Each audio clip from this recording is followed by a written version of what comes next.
এই মুহূর্তের সবচেয়ে বড় খবর, ঢাকায় বিক্ষোভ মিছিলে মেতেছে ছাত্রলীগ যুবলীগ। মাঠে নেমেছে ছাত্রলীগ ও যুবলীগের সাথে হাজার হাজার ছাত্র জনতা। কিভাবে ফেরাবে ইউনূস তাই দেখবো, চলুন দেখে আসা যাক। যে হঠাৎ আওয়ামী লীগ মাঠে নামার পরেও পুলিশে কোনো রকম তাদেরকে বাধা দিতেছে না।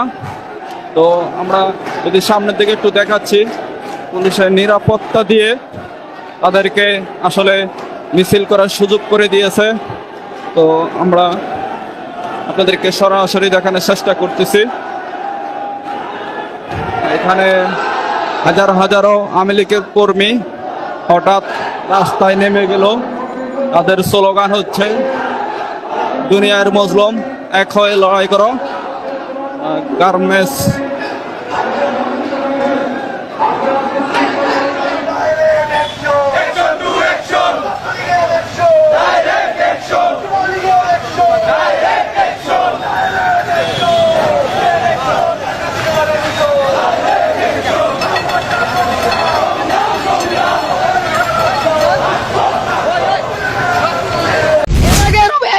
দাম কম ছিল সব জিনিসে, এখন আরো দাম বেশি। এখন পেঁয়াজ নিতে পারি না, 20 টাকার পেঁয়াজ নেই, চারটা দেয় গন্যা গন্যা।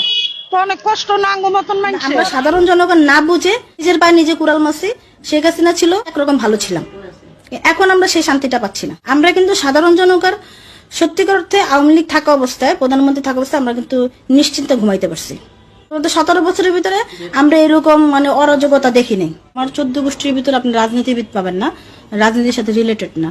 সে যে উন্নয়নটা করছে সেটা জাতির ভুলার কথা না, কিন্তু আমরা তো নেমো খারাম জাতি, আমরা ভুলে যাই।